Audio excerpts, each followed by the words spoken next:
What if the person hired to protect you is the very reason you're in danger? Today, we're diving into the story of Alan, the head of security at the upscale Sterling Heights apartment complex.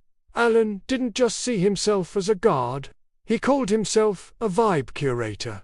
He believed his job was to maintain the perfect, exclusive atmosphere for the residents.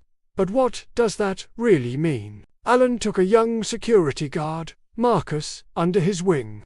He would lecture him, saying things like, "We're beyond prejudice here, Marcus, we're professionals. We profile behaviors, not people." It sounded enlightened, right? But at the same time, Alan was feeling the heat from the building's board of directors. They were obsessed with property values and constantly complained about loitering. Their definition of loitering, however, seemed to shift depending on who was doing it. The message was clear. If unspoken, keep certain people out. Alan's vibe curation was his response to this pressure. He developed a set of protocols, a system for identifying who belonged and who didn't. He saw it as an art form, a way to surgically remove undesirable elements without ever having to say the quiet part out loud. He trained Marcus in this delicate dance of polite exclusion, teaching him how to use building policies as a shield. "It's not personal," he'd say. "It's just procedure."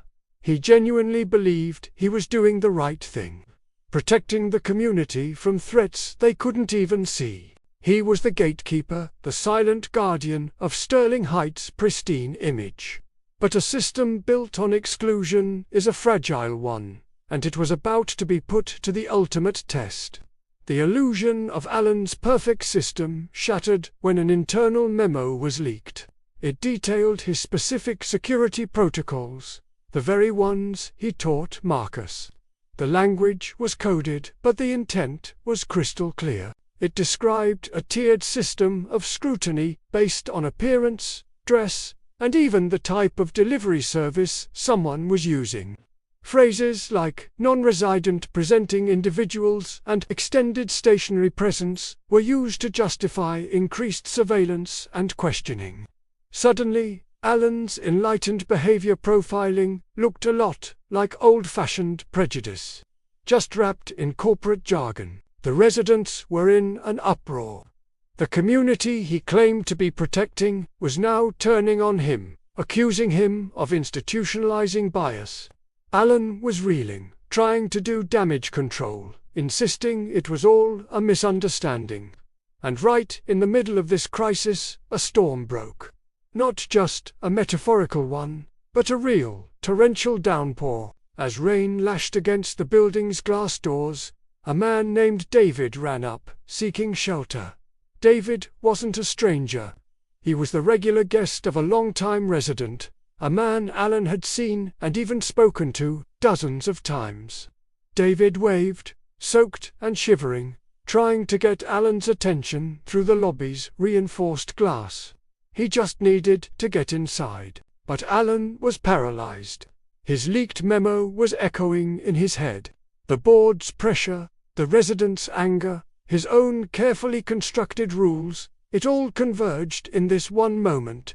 Here was a man he knew, a man who clearly had a right to be there, but he didn't fit the profile at that exact second.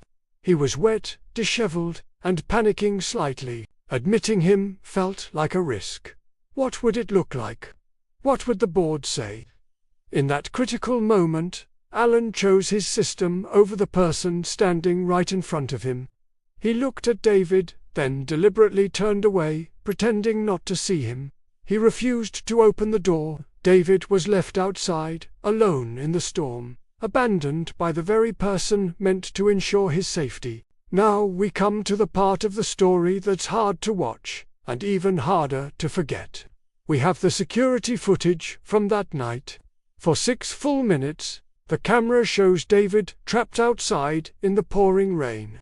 He's stuck between the locked doors of Sterling Heights and the escalating chaos on the street. The storm had provided cover for a violent confrontation that erupted just down the block. We see David, panicked, trying to find cover, pressing himself against the building's wall as the conflict moves closer. And where is Alan?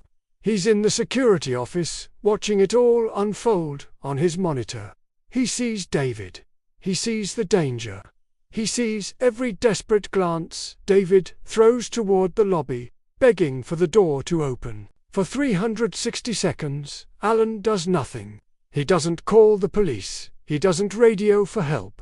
And most importantly, he doesn't press the button to unlock the door. He just watches, a passive observer to a tragedy he set in motion. He chose to protect the vibe of the building over the life of a human being. The footage continues.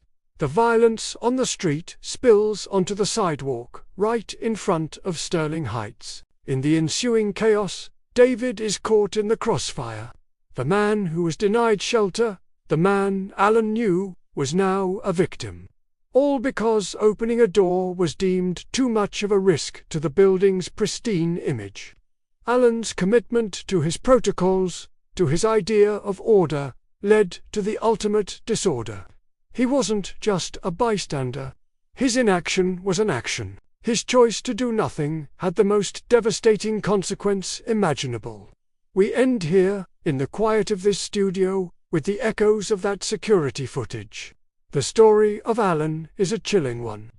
He was a man who prided himself on seeing beyond the surface. Yet, in the end, he couldn't see the person for the profile. He curated a vibe but destroyed a life.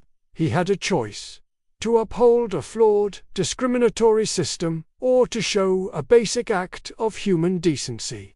He chose the system. He chose to protect property over a person. This isn't just a story about one security guard. It's a question for all of us. When we create rules to make ourselves feel safe, who do we leave out in the storm? When we prioritize image and exclusivity, what is the human cost? Alan made his choice, and the consequences were absolute. Now, the judgment is yours. What would you have done? And what does his story say about the communities we build and the gates we keep? Thank you for watching. Think about it. We'll see you next time.